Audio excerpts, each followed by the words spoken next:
Thank you for joining our lesson. Thank you for joining our lesson tonight. We will be discussing physics this evening. Remember to subscribe, remember to share, remember to invite a friend. So here is the paper. Let's get started. Remember to just comment. Please comment. Leave us with a comment. Let's know where you're watching us from. Let me connect my gadget to some electricity. Are you a subscribed member of Shifting Grades? Are you a subscribed member of Shifting Grades? Please say yes or no. Are you a subscribed member of Shifting Grades? I need a yes or a no. Now, as we reflect on tonight's paper, I want you to know that physics is the way to live, the way to live, the way to go. Physics is life. Physics is everything. Without measurement of quantities, without calculation of quantities, without definition of terms, and without application of physics, life can really be unbearable. Let's look at number one, a question from measurement. And actually, it's good for you to notice that there is no paper one physics without measurement. Measurement can either be measurement one or measurement two. Measurement one is in book one. Measurement two is in book two. That's why you talk about the two instruments there, Vernier calipers and the micrometer screw gauge. So it's good for you to be equipped with all the basics pertaining measurements. Thank you. You can subscribe, please.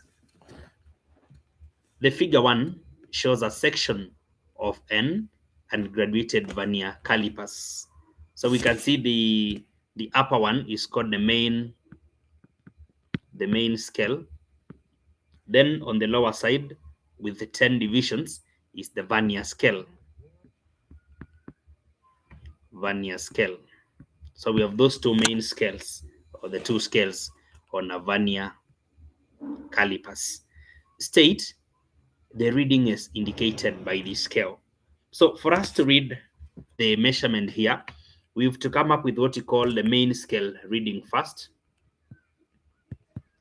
The main scale reading. And how do we give it? Main scale reading is given by the measurement on the main scale, which is to the left of the point where the zero mark of the vernier calipers coincides with the axis. So this is the zero mark of the vernier scale. It coincides with the main scale at this point. Now, after you've identified where they coincide, now you pick the mark to the left. And to the left, there is 2.2. 2.2. Then now, we get to what we call the vernier scale reading. The vernier scale reading. Vernier scale reading. So vernier scale reading, we are supposed to first of all identify a mark on the vernier scale that coincides with another mark on the main scale. Therefore, 0 is not coinciding with anything, 1 not coinciding with anything, 2 not, 3 not, 4 not, but the fifth mark of the vernier scale coincides with a mark on the main scale. Therefore, because it is the fifth mark, now this fifth mark is multiplied with the least count. This is going to be 0.05. So now we add 0.05 here. This is the vernier scale reading, and we can now add the two. When you add the main scale reading plus main scale reading plus the vernier scale reading, now we get the instruments reading. So this is going to be 2.25 Remember that from a vernier calipers, the readings are in centimeters. Number two. Number two, we are taught to explain why a person would jump higher on Earth than on Saturn. Saturn is a planet, actually the largest, if I'm not wrong, largest planet. So the gravitational pull on Earth, the gravitational pull or strength on Earth is smaller or is less. Let's use a different word. It's lesser than on the planet Saturn.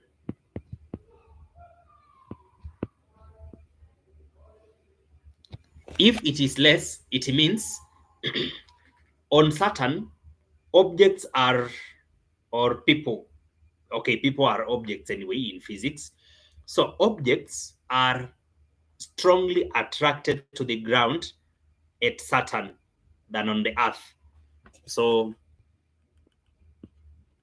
the person is less attracted to the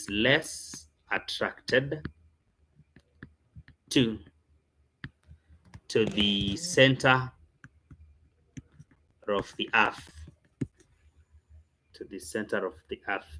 Yes, you are attracted to the center of the Earth, but you are less attracted compared to how on the Saturn you will be attracted. So you'll be strongly attracted to the center of Saturn than you are attracted to the center of the Earth. And so you will be able to jump higher on Earth where the pull is less. A mercury thermometer with its fixed points incorrectly marked as the readings of pure melting ice as negative 0.5 degrees Celsius, and of steam at standard atmospheric pressure as 99.404 degrees Celsius. Calculate the correct temperature when the thermometer reads 60. So let's check how to deal with the readings of a faulty thermometer, more so when the fixed coordinates have been provided. Allow me to sketch this information in this manner. I'm going to say melting ice is at 0 degrees Celsius.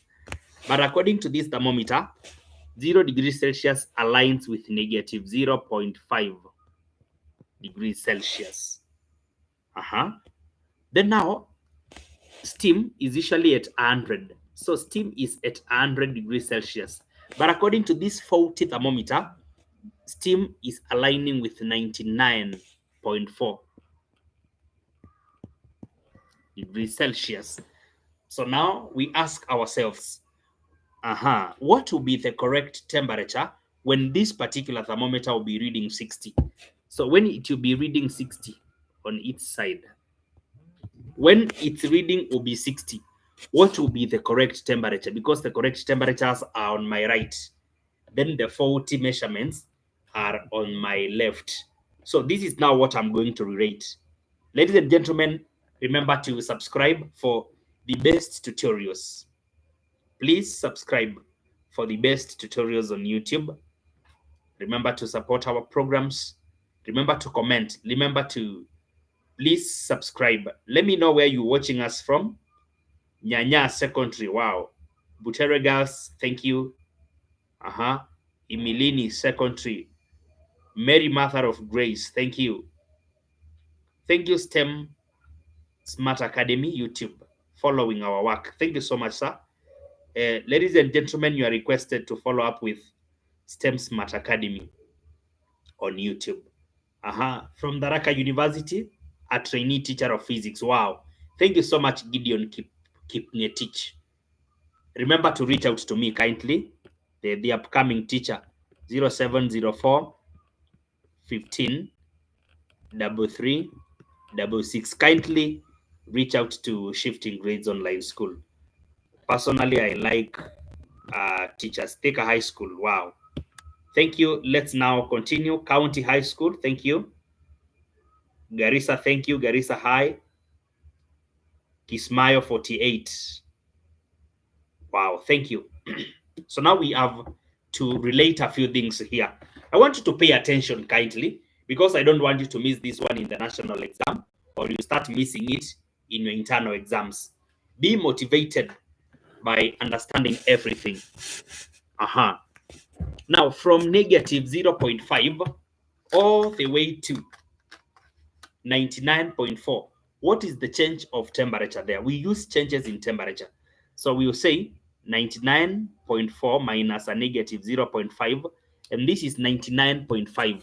So a change of 99.5 degrees Celsius corresponds to a change of 100 from 0 to 100 degrees Celsius according to the true measurements. Then what about a change of, when it changes from negative 0.5 to 60, that is 60.5. What will this correspond to? Over 99.5. What will 60.5 change? A change of 60.5, what will it correspond to on the other side? So it shall be 100 by 60.5 out of 99.5. So this is 60.80. 60.80 degrees Celsius. So the true temperature will have changed by 60.0 as the faulty side changes by 60.5. And from 0, a change of 60.80 will take us to 60.80. That is how we were supposed to relate such a question. State two ways the surface tension of a liquid may be increased. To increase surface tension, remember, to lower surface tension, because the book talks about lowering surface tension. To lower surface tension, you introduce impurities. Therefore, if you are to increase, then you have to minimize or to reduce impurities. Reduce impurities or use pure liquid. Impurities on the liquid or in the liquid.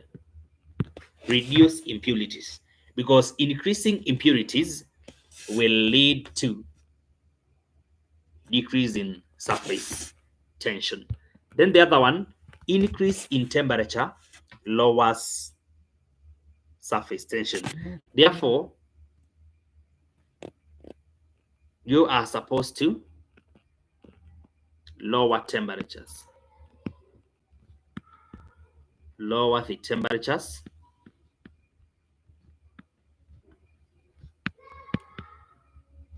of the liquid. Remember, when the temperatures are lowered, ladies and gentlemen, when the temperatures are lowered, the particles making up the liquid are going to get closer to one another. You will reduce their movement. You reduce the, according to Bernoulli's, according to Brownian motion, they will not be, according to particulate nature of matter to be particular, you will not have them moving randomly, so they will be closer to one another. Unlike when temperatures are high, that means cohesion will be improved. It is the cohesion of the particles making up the liquid which cause surface tension. So surface tension is a force which relies on cohesion on the particles of the liquid. Cohesion on the particles of the liquid. Therefore, impurities lower cohesion. So that's why they decrease surface tension. Temperature lowers cohesion. That is why it decreases surface tension. Therefore, reducing impurities would improve surface tension. Lowering temperatures would improve surface tension of a liquid. Let's get to number 5, ladies and gentlemen. Let's get to number 5. Let's get to number 5. Thank you so much, Online Arts TV. Thank you. Thank you. Thank you, Lenana School, for following up with us. Yeah, let people know that you guys can you can comment and share a gift with us. When you look at the comments on the reaction side where you can send some emojis, there is also a sign for the dollar. You can click there and send any gift to us following that particular option on the chat. So thank you so much, online Asel. I can see your comment. All right, all right, all right, all right. Figure 2 shows that 3 identical springs and have negligible weights. Negligible weights. The extension produced on the system is 40 centimeters. Remember, 40 centimeters is 0.4 meters. So we can operate with SI units. Now look at the question now. The demand statement says, determine the spring constant of each spring. Determine the spring constant of each spring. Because they are identical, Koiwa High School, because they are identical, we can talk about spring constant K. Then for these two, the spring constant combined shall be, because they are 2 multiplied by spring constant of each. Remember, in parallel, to get the combined spring constant, we need spring constant of each times the number of springs. So if the spring constant here is let to be K, then for the combination of 2 springs, we shall have 2 multiplied by K. This is Hooke's law. Let's know what is happening here, please, ladies and gentlemen. Let us understand this question kindly. Let us understand this particular question. Okay. Check here. We are supposed to know that the extension at this point now, on this first setup here, which we may call extension 1, will be given by, according to Hooke's law, force is directly proportional to extension. So a constant times extension, KE, meaning that extension is given by force out of spring constant. So if extension is given by force over spring constant, then extension 1 shall be the force, which is the weight supported by the 2 springs. We have 10 newtons and 10 newtons. So the 2 springs are supporting a load which is equivalent to 20 newtons out of spring constant of 2K. Remember, this can simplify to 10 out of K. Yeah, that can simplify to 10 over K. Then in this other setup, whereby we can talk about extension 2 now, we are having a force of 10. So the spring which is alone is carrying a load of 10 and it is having a spring constant of K. Therefore, now with these 2 extensions, we should say the total extension in the system, which is 0.4, is given by the summation of the 2 extensions. So mathematically now, we'll be talking about an extension of 0.4 being equal to 10 over K plus 10 over K. At this point now, we can find the value of K by multiplying through by K. Okay, there are several methods you can use anyway, but now allow me to multiply through by K. When you multiply through by K, we shall have 0.4K equals to 10 plus 10. So 0.4K is equivalent to 20. If this is so, the value of K can be obtained. So the value of K shall be 20 over 0.4. This is 50. So we're going to have 50 Newton per meter. 50 Newton per meter that way. 50 Newton per meter. Somebody is asking whether it is actually 99.9, and I think we should learn some basics in math. Please, let's go to our basic mathematics. Just basic mathematics. You don't even need to be very wise for you to know some things. You don't have to be very wise. Those are basics, please. Thank you, thank you. I think we have some people here who don't take physics, and I like that. I can see somebody who is telling us to just enjoy our lesson. So thank you so much, Catherine Mokeira. Thank you, thank you. Yeah, I'm also talking about the same number two, whereby you should know how to take differences from negative all the way to positive 90 watts. You should understand what a difference is. But I can see your friends are helping you on the comment section. We proceed now to number 6, ladies and gentlemen. This is on oil drop, the oil drop experiment. Measurement 2, once again. An oil drop of radius 0.35 millimeters, when placed on water, spreads out to form a circle of radius 35 centimeters. Using this information, part A, estimate the size of the oil molecule. Estimate the size. Estimate the size of the oil molecule. You're supposed to know that volume of the drop, volume of the drop, oil drop, equals to volume of the oil patch. Volume of the patch. Now, the drop is spherical. So if it is spherical, then we shall use the formula 4/3 pi r cubed equals to the volume of the patch. The patch spreads until it is one molecule thick, such that it is now forming a circular patch with a thickness. So that one can be treated as a cylinder with a very small thickness. So we shall talk of pi r squared, because I'm using a capital R because it spreads to a very serious circular patch, which is big now. Loreto, thank you so much. Thank you. From Sericho Secondary. My name is Albert. Thank you so much, Albert. Times now the thickness that we don't know, times the known thickness. So at this point, even before we substitute, ladies and gentlemen, understand that pi is appearing on both sides.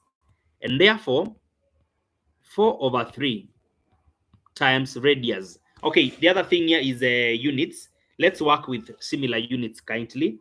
Looking at 35 and 0.35, we can change the 0.35 by dividing it by 10 to centimeters. So it shall be 0. Okay, or we work with, instead of increasing the decimals, we work with 0.35 power 3 equals to radius 350 squared times unknown t. So to remain with unknown t, let us now take 4/3, then times 0.35 cubed. Then this now should be divided by 350 squared. Ladies and gentlemen, I'm getting exactly 4.667 times 10 to the power of -7. And remember, now we are using millimeters. So in case you are told to find the size in SI units, Capsabet I, thank you. That is a Tagoi Kemboy. Thank you so much from Capsabet High. Yeah, thank you to everyone who is following us. Please recognize your school. Let us know where you're coming from. Let us know whether you're getting us clear. Let us know whether you're understanding something tonight. Please comment if you can get something. Let's know whether this program is impactful. Let us know what is happening to your life from our live lessons.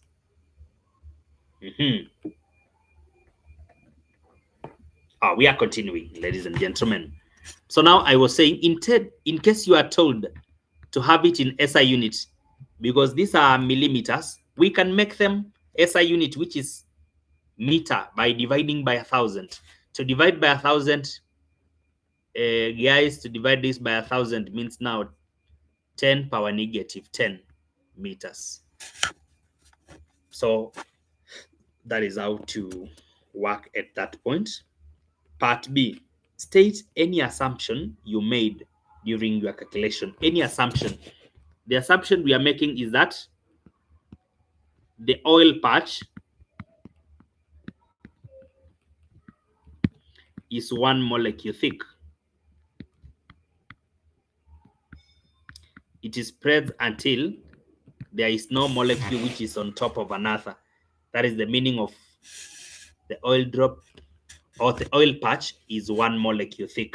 Something else that we are assuming is that the oil drop before spreading is a perfect sphere. It is assumed to be a perfect sphere. It is assumed to be a perfect sphere. Number 7, let us learn how to interpret diagrams, ladies and gentlemen. Please let us learn how to interpret diagrams, because almost in every page in your KCSE exam, out of around 14-15 pages of typed work, you'll be finding a diagram in almost all the pages. So please advance on your skills of diagram interpretation. Diagram interpretation. Just equip yourself very well. Equip yourself very well on diagram interpretations. Checking number 7 now. Figure 3 is a wooden sphere with a nail hammered onto it at a point A, as shown below. You can see the nail, it has been hammered there. Then the question is, the sphere is rolled on a horizontal ground and comes to rest after some time at point Y. On the same figure 3, draw the sphere after it comes to rest at point Y and explain. So when it comes to rest at point Y, when it comes to rest at point Y, when it comes to rest at point Y, like that, we shall have now the nail. We shall have the nail now, which was hammered onto it, being on the lower side. The nail will still be there, but it shall be on the lower side. This is because it has to attain stability. It is very unstable. Actually, this is unstable. It is very unstable. Therefore, for it to be in a stable state of equilibrium, it has to settle in such a manner. So the sphere rests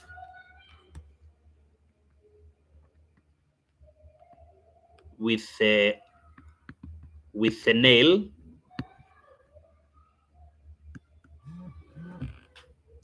nail at the base to ensure that it attains stability. For it to attain stability, having much of the weight on the lower part, it has to rest in such a way. Remember, the lower the weight of a body, the more stable it is. Yeah, the more stable it is. Now in number 8, again a diagram. Again, there is a diagram here. Let us interpret it together. Now we are being told this, that in figure 4 below, a pipe with 2 different cross-sectional areas as 2 pipes dipped into its walls at the points of different cross-section areas. The pipes A and B are identical in cross-sectional areas. We can see the diagram. Show the new level of water in containers A and B when the piston is pulled back. When the piston is pulled back. Now we are supposed to reason together here, and you are supposed to understand what is happening. In case the piston is pressed forward, air passes with a very high speed, but the speed is higher here. In such a case, we usually have, when the speed is very high here, pressure is low. When the speed is very high at this point, the pressure is low, but not as low as on the other side. If this is T and this is Q, and you are pushing forward, air is moving very fast. It is faster at T than at Q.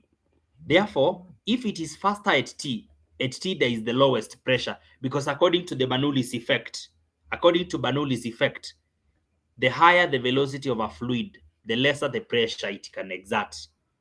Therefore, in such a case, we will have water raising too much because pressure is low there. But now, when you do the reverse, you withdraw. You now pull back. When it is pulled back, this is now reversed psychology. When this one is pulled back, the air which had been compressed and moving at a very high speed shall be relaxed now. It shall be relaxed, and we will have a higher pressure at this point. Therefore, the liquid here will be pressed downwards by a higher pressure, and a very low pressure here will make the liquid to be at a higher level. So there will be very low pressure at T, and that is why the column of the liquid will be higher on B. Number 9, a student performed an experiment to find out how the length L of a spring varies with the compression force F. Figure 5 shows the results obtained. Figure 5 shows the results obtained. We have the length. So this is compression. As you add some weight on the compressor, we will have the length of the spring decreasing until it arrives at a point whereby it can't decrease further. State a reason for the shape of the graph between 20 and 80. You can say that the spring has reached what we call elastic limit, such that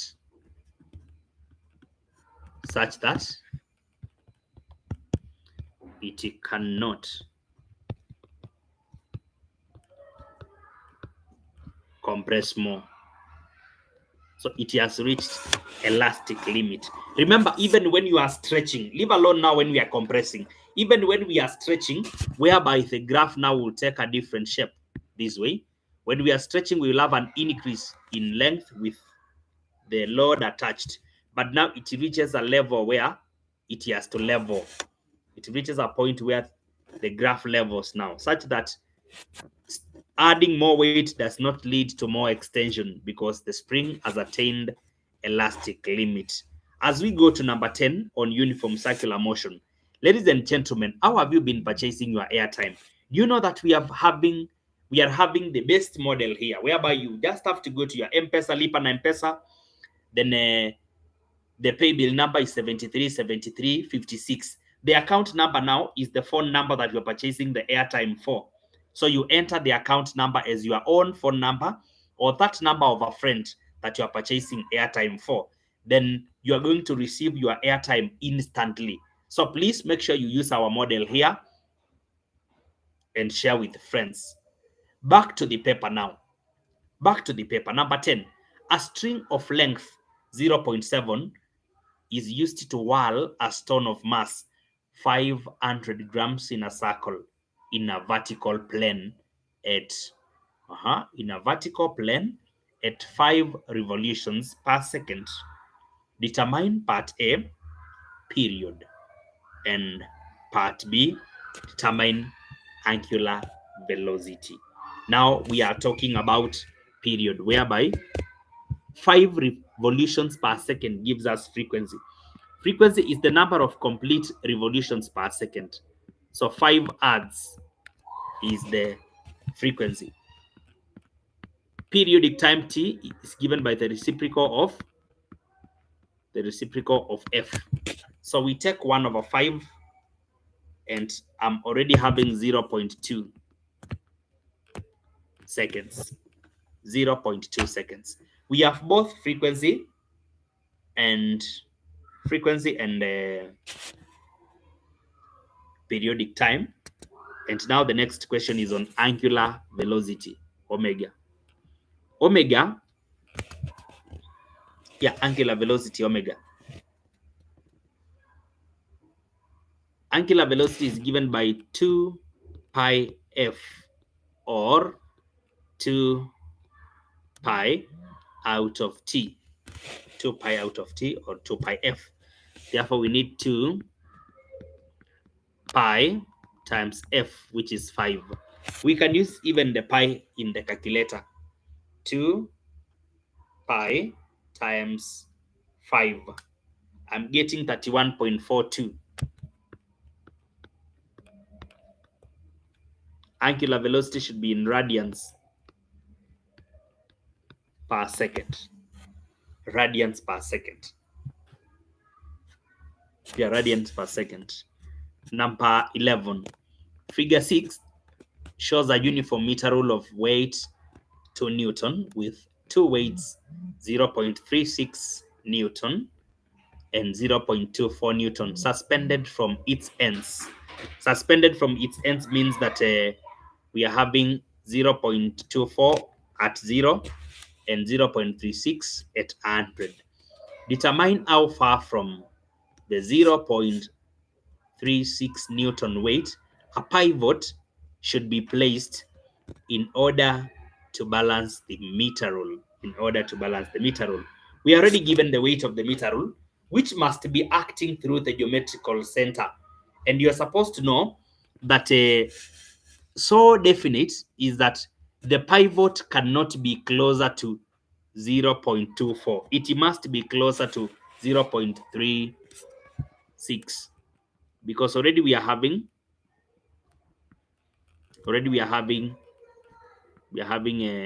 the weight at the center. So the pivot is somewhere there. So we can say that this pivot is from the, we want the length from 0.36. Therefore, we will say here, all this is x. If that is let to be x, then we are supposed to know that the distance, let me use some ruler here, the distance from 0 to the same,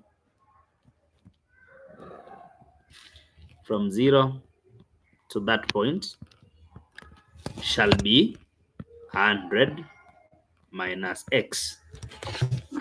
Yeah, because the total length is 100.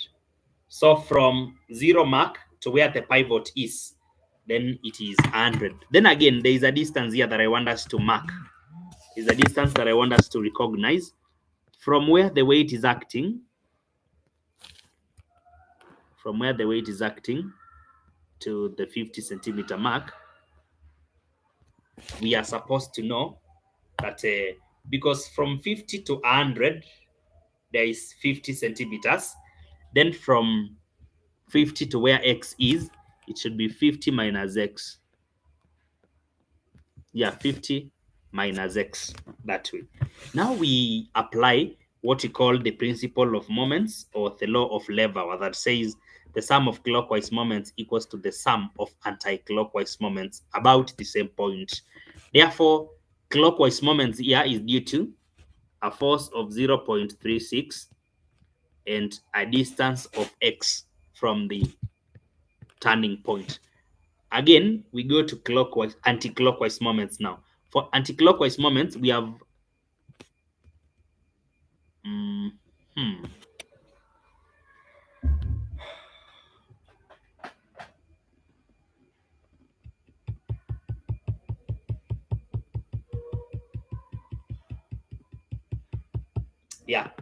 50 minus x. Well calculated. Okay, 50 minus x, yeah. 50 minus x. 50 minus x, the distance, multiplied by 2 newtons. And another weight is 0.24, which is supposed to multiply 50, which is supposed to multiply 100 minus x. 100 minus x. 100 minus x.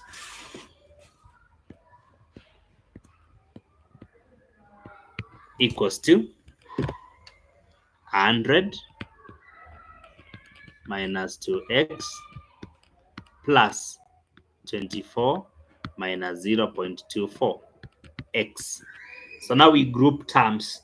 To group terms means 0.36, we add 2, and we add again 0.24. This is going to be 2.6 x equals to 124, we get 124. 124. So x equals to 124 divided by this value here. I'm getting 47.69 centimeter mark. That is the point, or that is the distance from 100 centimeters mark. Yeah, the distance from the 0.36 Newton. State a reason in number 12. We are almost finishing section 1, ladies and gentlemen. State a reason why water is not suitable as a barometric liquid. Why is water not a suitable barometric liquid? And this is due to its low. This is due to its low density. Its low density. Density there is the most keyword. Its low density, making it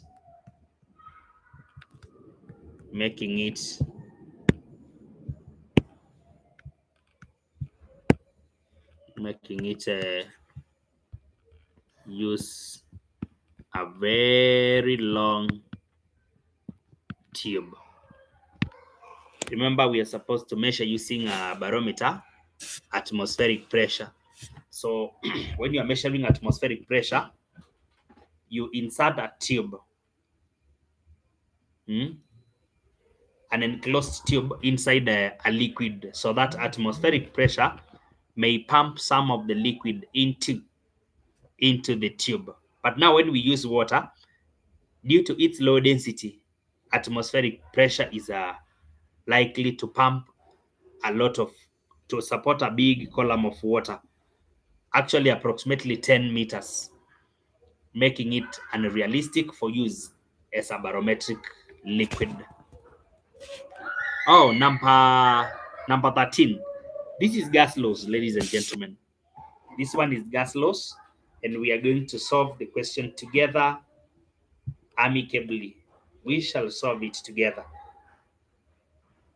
We shall solve it together. So let's get going. Let us get going in this particular question. Figure 7 below shows a setup that may be used to verify pressure law. So we have the pressure gauge here, that is to record pressure, a stirrer to ensure uniform distribution, thermometer to record temperature, glass flask, then a water bath. State the measurements that should be taken in this experiment. The measurements that are supposed to be taken are thermometer readings, which is temperature from the thermometer, temperature from the thermometer. Any other measuring tool that is seen here is a pressure from the pressure gauge. Pressure from the pressure. Yeah, pressure from the pressure gauge. Pressure from this pressure gauge. That way. Pressure from the pressure gauge. Roman 2. Explain how the measurements in Roman 1 above may be used to verify pressure law. Okay, so to verify the pressure law, you are supposed to, you're supposed to record initial pressure readings and also thermometer readings at the start of the experiment. So record initial pressure reading and temperature reading. Then after some intervals of time, as you continue heating, record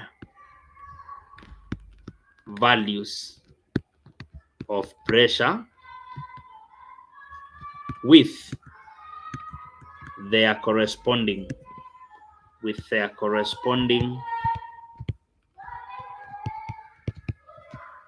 values of temperature. What it means by corresponding is you record a pressure value and at the same time you read the corresponding temperature. That is pressure and corresponding temperature. Of course, tabulate these results. Then now you can plot. You can do a plot of pressure against time. Against temperature, sorry. Pressure against temperature. A straight line. The graph will be a straight line, right? So a straight line indicates that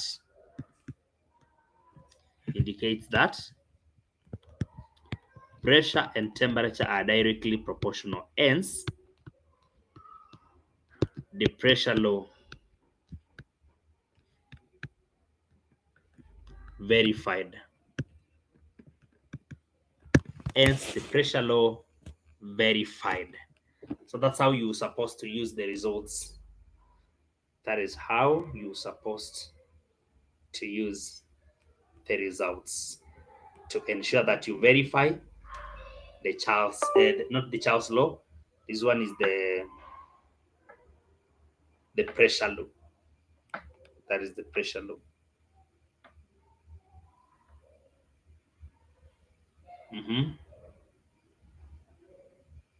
Thank you for following.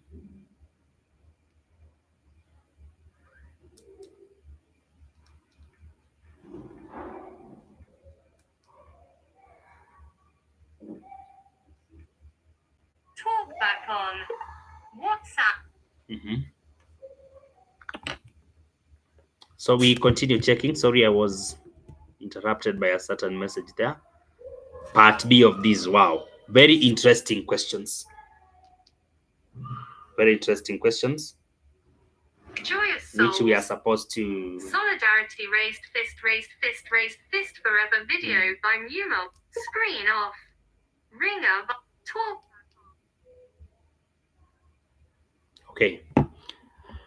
A column of air 26 centimeters long, as you can see, is trapped by mercury thread 5 centimeters long, as you can see, as long, as shown in the figure below.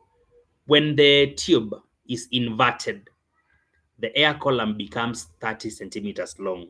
What is the value of atmospheric pressure? This is a very interesting question, ladies and gentlemen. We're supposed to know this, that when the tube is facing upwards, there is atmospheric pressure acting there, and there is pressure due to mercury acting there, such that now pressure total equals to pressure of atmosphere plus pressure of mercury. But now on the other side, mercury is acting downwards because it has a weight. So pressure of mercury this time round is going downwards just as usual. But now that it is inverted, the tube, we will have atmospheric pressure going upwards. Pressure due to atmosphere goes upwards. Therefore, the pressure 2 here shall be the difference. Actually, the reason why the mercury column is not pouring out is because the pressure due to atmosphere overcomes pressure due to mercury. Therefore, pressure due to atmosphere minus pressure due to mercury. Yeah, pressure due to atmosphere minus pressure due to mercury. So we are saying that the first pressure here, pressure 1, equals to pressure of the atmosphere plus pressure of the mercury, because pressure of the mercury is also pressing. Pressure of the mercury is also pressing the same air column. So in the first diagram, pressure column or the air column is being pressed downwards by both atmosphere and a weight of mercury. That's why pressure 1 is that way. And now the column of air shall represent the volume of air. And now that is where we will talk about Boyle's law. Boyle's law, 26 centimeters. This column corresponds to the volume of air because it is the height that will lead us to knowing the amount of volume it occupies. But look at this case whereby now some of the pressure due to mercury column is now acting downwards with only the atmospheric pressure acting upwards. And now we say volume 2. The volume has increased because lesser pressure is acting on the air. So 30 centimeters. So we know that P1 V1 equals to P2 V2 according to Boyle's law. This is Boyle's law of an ideal gas. If this is so, then we will talk about pressure of atmosphere being unknown plus pressure of the mercury thread, 5 centimeters of mercury, multiplied by volume 1, which is 26, equals to, multiplied by volume 1, which is 26, equals to. On the other side, pressure is sum. Pressure due to atmosphere plus pressure due to mercury multiplied by 30 that way. So we can open brackets, and by talking about 26 x plus 5 by 26, this is 130 equals to, did I just forget that this is a minus? Did I just forget that in the second case we are subtracting? I should not forget such a thing. So at this point now, we will be having 30x minus 150. Grouping terms together, this becomes to 80 equals to 4x. Right? Yeah. So to 80 divide by 4 becomes 70. X is 70. In other words, atmospheric pressure equals to 70. Is this centimeters or millimeters? Let me check. Centimeters of mercury. You know, centimeters of mercury is also a unit of pressure. Centimeters of mercury, that way. And you can be told to convert this pressure from centimeters of mercury to the SI units of pressure, which is a Pascal. You should be in a position to do that because pressure equals to H rho G. So if the pressure equals to H rho G, and in this case we are having 70 centimeters of mercury, and we know the density of mercury, and we also know G, which is the gravitational field strength on the Earth's surface, then anything can be calculated. Yeah, anything can be obtained. So you should be in a position to work them out. Should be in a position to work them out. Let's look at part C. In part C, we are being told that in part C, We are told that a steel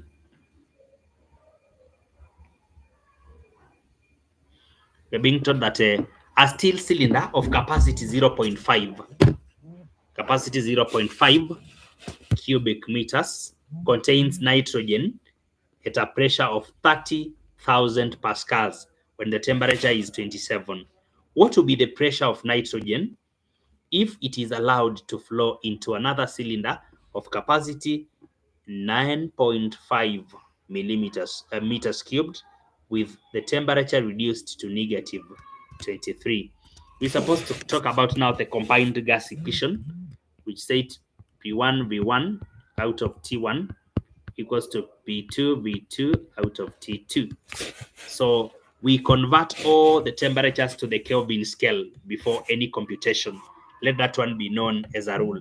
The first temperature is 27 plus 273. It becomes 300. So temperature 1 is 300. So pressure 30,000 Pascal times a volume of 0.5 out of 300 equals to pressure 2, which is unknown, times volume 2, 9.5, divide by temperature, negative 23 plus 273. I'm getting 250. That way, 250. So now, to get pressure 2 alone, we play with our calculators now. Now we play with the calculators. In my case, I'm taking 30,000 times 0.5, then I multiply by 250. So that I divide by 300 multiplied by 9.5, and this is equal to a pressure of 15.79 Pascal. So that is the pressure now in the next or in the new condition. State the temperature. State the difference between the temperature in Kelvin scale and Celsius scale, 1 Mach. So we call temperature in temperature in the Kelvin scale, the difference in Kelvin scale,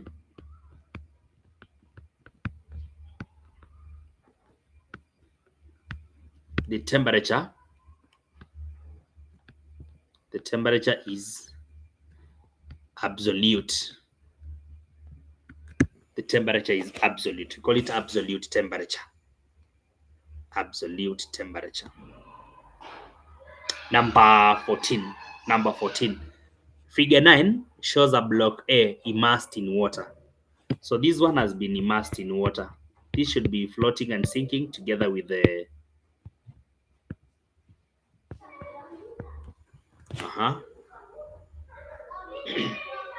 together with the what you call moments. Yeah, Archimedes principle together with moments. Archimedes principle together with moments.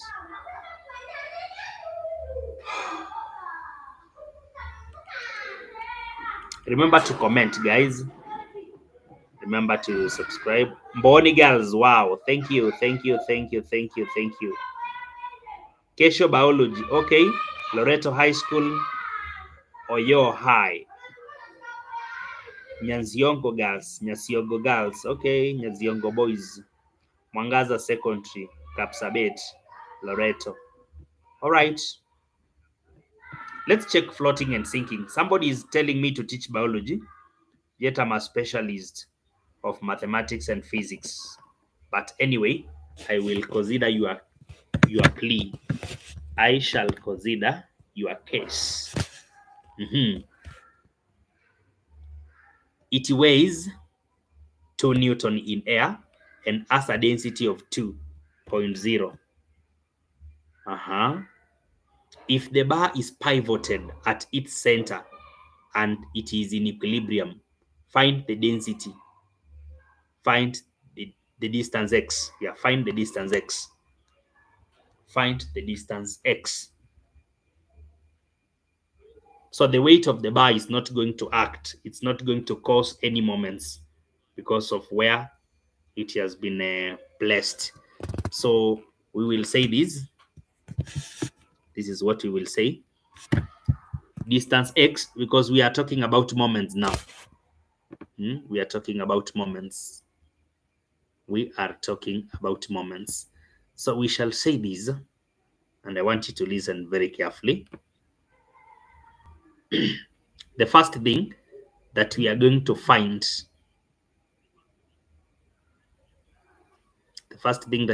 find, here is the weight acting on this string, the weight acting on the string there. Because this object, even if it has 2 newtons, it is not 2 newtons that shall act. Because of the upthrust, it shall weigh less. So we can find upthrust first, which is weight of the liquid displaced. Weight of the liquid displaced. So from the weight, we can get mass. Mass equals to 0.2 kg, which is 200 grams.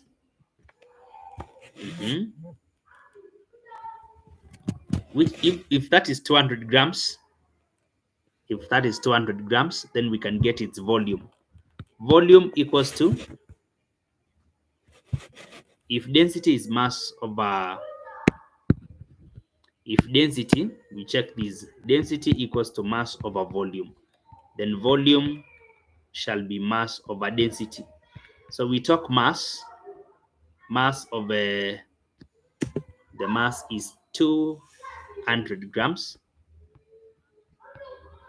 out of density, which is let me check the density. The density is 2. So this is 100 cubic centimeters. So it is able to displace 100 cubic centimeters. So the other thing that we're supposed to find is now, what is the weight of water displaced? So mass of water displaced shall be, let's look at this. Mass of water displaced, mass is given by volume times density. So volume of 100, because the liquid is supposed, the solid is having a volume of 100 and it is fully immersed in water. Therefore, it displaces volume equal to itself, 100 times 1. So we have 100 grams of water, which can be made 0.1 kilograms, which can be made 1 Newton. So the weight is 1 Newton. Now, if the weight of water displaced is 1 Newton, then the apparent weight which the object shall experience is 2 minus 1, which is just 1 Newton. So this object shall experience upthrust, which is equal to 1 Newton, because upthrust is weight of water displaced. Then its apparent weight shall be 2 minus 1, which is now 1. So at this point now, we are supposed to talk about now this now weighing 1 Newton now. It is now weighing 1 Newton. So with 1 Newton there, it will be 1 Newton times 24 over 100 to make it as a units equals to x multiplied by 2. X multiplied by 2. So how do we get x? The distance x shall be 0.24 divided by 2, 0.12 meters. The distance is 0.12 meters, which is the same as 12 centimeters. Yeah, 12 centimeters that way. 12 centimeters.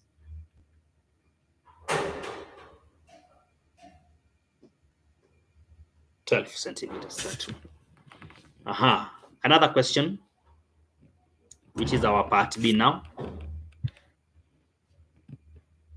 We are told that figure 10 below shows a wooden log 10 meters long. A wooden log 10 meters long.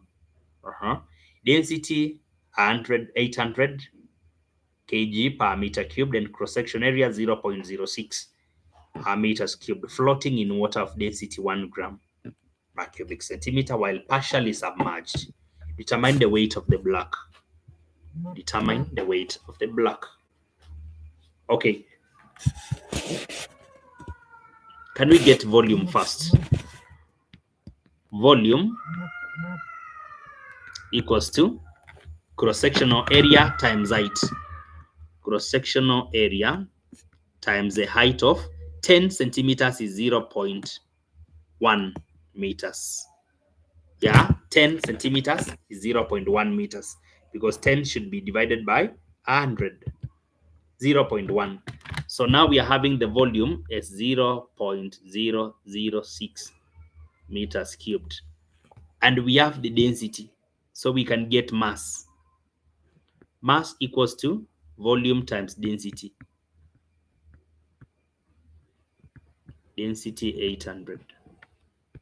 This is equal to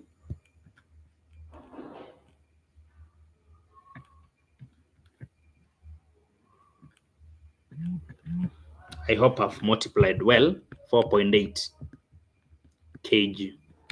So for us to get weight, we need mg, mass times gravity.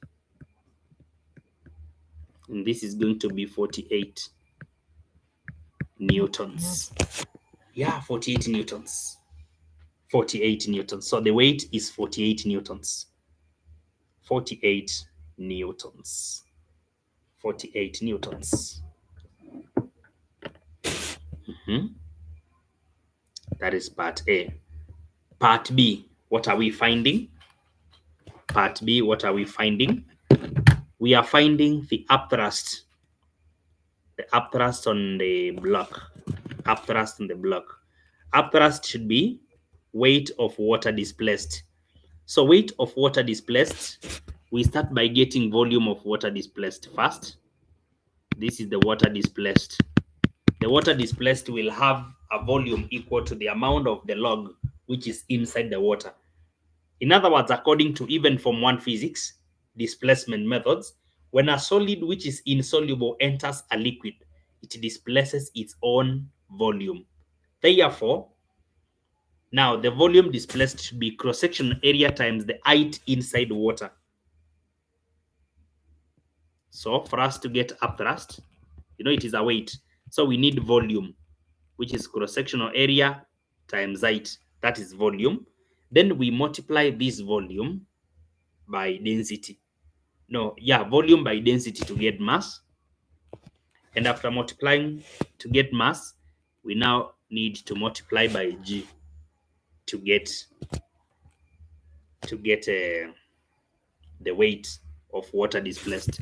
So volume of water displaced cross-section area times the height in SI units should be 0.06.